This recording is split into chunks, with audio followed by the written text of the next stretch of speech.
Okay, so let us all see the light. See, it is the worker who is attached to results that grumbles about the nature of the duty which has fallen to him. Okay, so that means knowingly, unknowingly, we are constantly focused on the fruits. Whether we want to admit it or we don't want to admit it, we want to do something for a fruit. That's the beginning, I am saying. If I do something, I will do it for a fruit.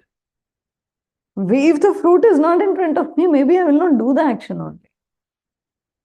So this has become, like even the small children we are bribing. I will give you a chocolate if you finish the homework. That is the beginning of our mistakes. I will take you to the park if you finish this. I will do that. We will watch a movie if you do this.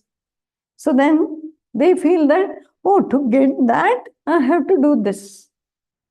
Who taught them? We, the great parents, who showed the fruits and said, look at the fruit. I will give you that fruit if you do this work. So they thought this work results in that fruit. So for that fruit, I have to do this. This is a mistake, but it's already done. But now we have to understand that if you are attached to the results, okay, now Mummy Papa showed the results, but I'm not attached to it, then I'm free. Like the Vedas, the Upanishads, and all will say, do this and you will get this. This is the phala, karma phala. After reading maybe Lalita Sahasranama or even all these chantings and all, in the end there is a phalashruti. The phalashruti for what? This only. For people like us. Look at the fruit. Now you do the chanting. This is the problem for us. See, it's okay to see the fruit, but don't be attached to it. If you get it, great. If you don't get it, it's okay. At least because we have read the Phalashruti, so we know the Phalashruti now. We can't say, oh, I don't want to think of it. We already know it. So let's be honest and think, okay, maybe I'll get it, maybe I'll not, but I'll do this. If I get it, it is grace. If I don't get it, it is still prasad. This attitude should be there. Okay. So then the worker who is attached to results that grumbles about the nature of the duty also. So much, I got so much work today. This is there, that is there. We are grumbling about the nature of the work also, type of work also. Okay, which has fallen to his lot. To the unattached worker, all duties are equally good. There are so many people who end up saying that, oh, all my life I was going to office and I was taking care of the family and I did not get to meditate and I did not get to do the spiritual stuff. How foolish, na? When you got an opportunity to go to work and take care of the family, there only you could have realized. That's what he's saying. You don't have to do anything other than that. Believe me, if you do your work, whatever work it is, then with full dedication, without attachment to results, without complaining, it is non-different from a sannyasin's whatever action is doing. Because there is a possibility that the sannyasi sitting there is keeping the fruit of realization in front and meditating. He is not going to be realized. 101% he is not going to be realized because that fruit is attached to the fruit. Whereas if you do all the duties that you are doing with completely no attachment to the fruits and dedication. Dedication is very important. You have to be dedicated and devoted to what you do. It's very difficult to get that feeling because we feel, okay, while I'm doing puja, I'm very devoted and dedicated. But while I have to clean the washroom, I have to do the sweeping, I have to do the mopping, I can't feel dedication. So you don't have to feel any devotion. You just be dedicated to the work. Yeah, I don't know, most of us have maids and all, but I have gone through quite a few. Like in Mumbai, I had a few. different houses we had. Naturally, I have to hire a different maid. So I have found around 2 or 3 in my entire life. Okay. Entire 54 years, and we had kept maid after only Akshata was born. But still, in the last 25 years, you can say, I have gone through lots. But I have found only 2 or 3. I could say 3 because recently I have found one. They are so dedicated in what they do that I don't have to say anything to them. They just dedicatedly do everything, whether it is dusting, whether it is sweeping, whether it is washing the vessels, every single thing, even if I'm not there. Sometimes I come home and I find the house like magic, magically cleaned, magically. Then I have observed when they are working, they are only dedicated. Yeah, you can do that. So then, Savita, yeah, no problem. Keep your video off. So then understand that such people exist who are fully dedicated to only what they are doing at the moment. It is nice to see them do it because they are so dedicated, so much into the work, not thinking of anything else. But we are not able to do that. Why? Because somewhere the fruits are there in our mind constantly. Why should I do this? Or the nature of the work we are complaining. Why am I doing this? Etc. etc. is going on. Think what we are doing wrong. Okay. Yeah. To the unattached workers, all duties are equally good and form efficient instruments with which selfishness and sensuality may be killed and the freedom of the soul secured. Okay? To the unattached worker, all duties are equally good and form efficient instruments with which selfishness and sensuality may be killed and the freedom of the soul secured. It's very nice because when I'm doing my duties unattached, okay, then it by itself, okay, they form efficient instruments.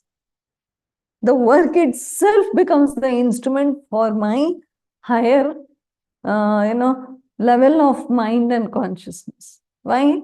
Because selfishness is killed. It's gone. I am fully dedicated and devoted to what I am doing. I am not attached to the fruits. I am not complaining. This is my nature when I am doing the work. I have no complaint means I am cheerful and I am non-attached and wholeheartedly, without any complaint, I am doing something.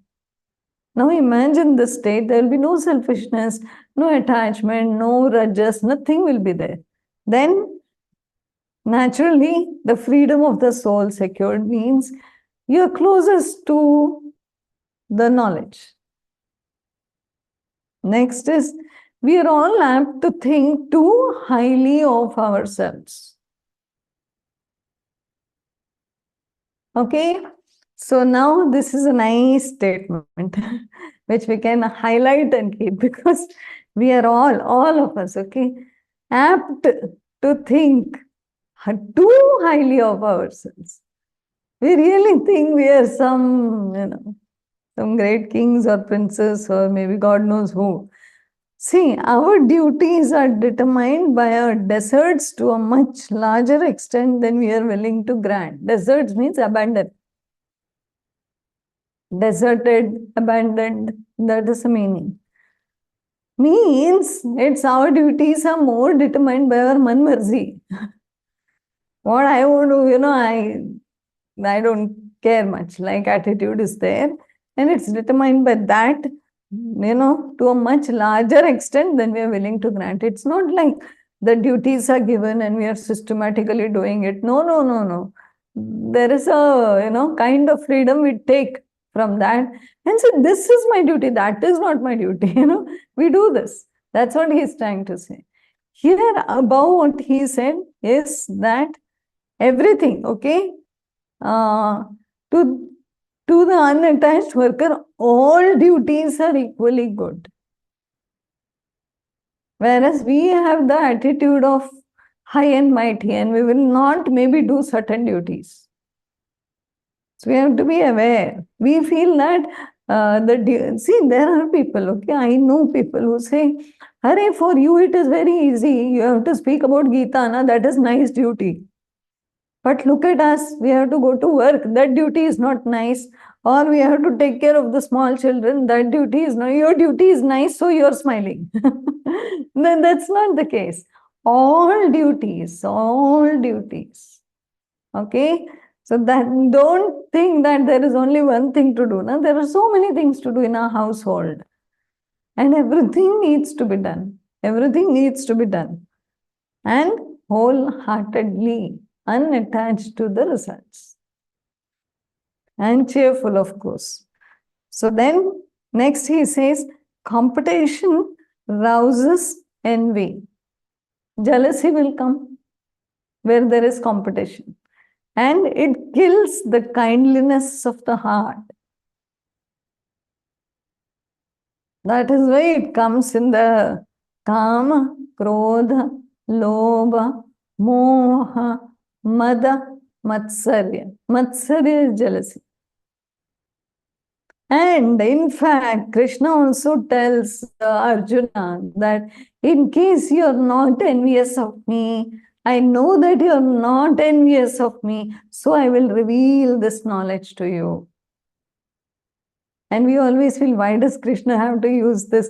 Arjuna is surely not envious of Krishna.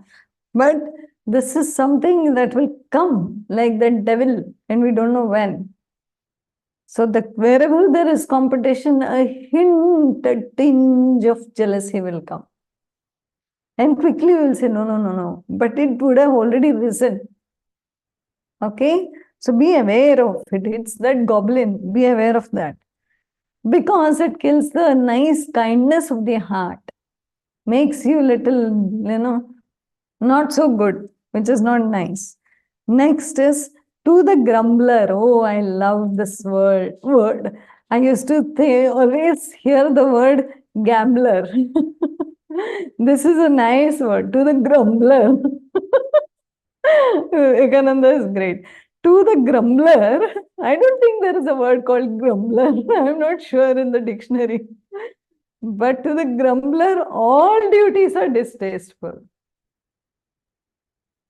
So, the day you're grumbling, you call yourself the grumbler. We had a Hindi movie, The Great Gambler. That's Amitabh Bachchan. Now this is the great grumbler. Who? The self. The day you're complaining, whether it's your work, whether it's your family, whether it's, I don't care what it is. The minute you start grumbling, what do? Name yourself the great grumbler. The great grumbler, all duties are distasteful. This also is horrible, that also is horrible. I don't like to do this also, I don't like to do that also. Nothing will ever satisfy them. If you give them 2, they will say, at least 3 was needed. If you give them chapati, they will say, I was preferring rice, but it's okay. You see, if you give them paneer, they will say, oh, I did not like this paneer, I like that paneer. If you give them bhel puri, they will ask for sev puri. Just crumble everything and give. So to the grumbler, all duties are distasteful. Nothing will ever satisfy them. And his whole life is doomed to prove a failure. This is sad. It is not a failure that will be directly visible. If you have grumblers in your house, or if you are one of the grumblers, you check that it won't be a huge failure, but somewhere success is evading you. Understand? Now, I also call it a complaint box. Either a grumbler or a complaint box. Continuous complaints they are putting in the box. This is not there. It is raining. Why it is raining? why it is not raining. For everything, there is a complaint. So these are special ones. Now, let us work on, okay, doing as we go, whatever happens to be our duty, and being ever ready to put our shoulders to the wheel, then surely shall we see the light. Now, where do we need to put the shoulders? To the wheel of what? Samsara. Chakra. So there, grind the wheels, we say, na, grind the wheels. Let it keep grinding the wheels. Put your shoulders to the wheel, let it grind. Lag jao, chakkar mein. But without being attached, cheerful. The problem is, our tendency is bhoga or tyaga. Either I want to enjoy the samsara totally and binge, or I want to leave everything. So this is quite a favorite topic of Osho, Rajneesh. He always says that either you're walking on your 2 feet or you're doing Shirsasana. It's all the same. It's all the same. Either you're in Bhoga or you're in Tyaga. Bhoga is the one walking on the 2 feet. Tyaga is the one renounced. Sir niche paon par. But there is no balance. It is still 2 ends, the same spectrum. Balance. Whatever duties are coming to me, wholeheartedly, I conduct it. I just keep doing it. That's all. How? Dedicatedly. Without complaint.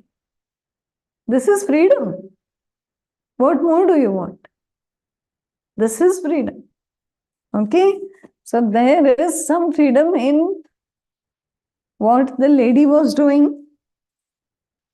The story is very touching because each time I read it, I feel, oh. So that means nobody needs to do anything other than what they are supposed to do at that moment. Right now, if you're a mother, your duty is to be just a mother. If you're a daughter, you're just a daughter. If you're a wife, you're just a wife. If you're a student, you're just a student. Purely a student. Our problem is, when I'm a student, I'm also a daughter. Doesn't work. When I'm a daughter, I'm a daughter. And when I'm a student, I'm a student. Separate it out. Do that, what is required at that moment, and see the success. If I'm a teacher, I'm a teacher. When I'm a mother, I'm a mother. If I mix up, then I'll be confused what I am when I have to do something. So the role has to be very clear. And the roles have to be performed as required. And continue. That's all. And I think that, oh, the lady was doing nothing but being the beautiful wife. And then when she gave the alms to the sannyasi, she was a dutiful householder. Maybe when she was serving her parents, the Vyada was serving his parents, he was a dutiful son. Not beautiful, dutiful. D-U. Dutiful son. And then when he was chopping the meat and conducting the business and bargaining and giving and taking money and collecting the money, he was a dutiful businessman. Doing his duty as required. And then when he was giving the lecture to the sannyasi, he was a dutiful teacher. That's all. We like to complicate life. That is where we are getting into trouble.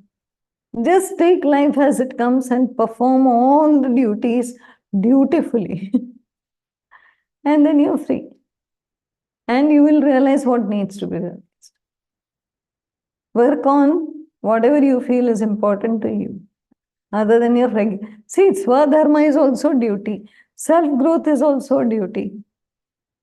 Working on yourself, meditating, keeping your mind in a particular state is also your duty. Making the Chitta Shuddha is also your duty. So all duty is done dutifully. But cooking, or maybe cleaning, or maybe helping the house, or maybe doing whatever is required, going to work, earning the money, all these are duties. Do it with cheerfulness and non-attachment, and you're free. This you have to learn from people who are conducting life like this. And for that, you don't have to go to ashram. There are so many dedicated workers. Like I said, I've seen maids, which we cannot think. Na? We think, oh, sannyasis are very much dedicated. No, no. I've seen sannyasis who are not dedicated, truly, in an ashram. Whereas I have seen regular householders fully dedicated, fully dedicated. And in the family also. Like a spouse who is serving a sick wife, so dutifully. A son who is taking care of his, deceased father dutifully. This is all that's needed. This is all that's needed. This purifies the chitta more than anything else. We feel, I will do all this, then I will go and do some japa, and it will, clear my chitta. Not necessary. In fact, dutifully, when you took care of that parent completely, totally, with nothing in your mind, that will make your chitta more shuddha than sitting 30 minutes and doing Om Namah Shivaya. Because 30 minutes of Om Namah Shivaya will result in 1 minute only. 29 minutes is gone here and there. Whereas when you're serving someone dutifully, you're fully there only.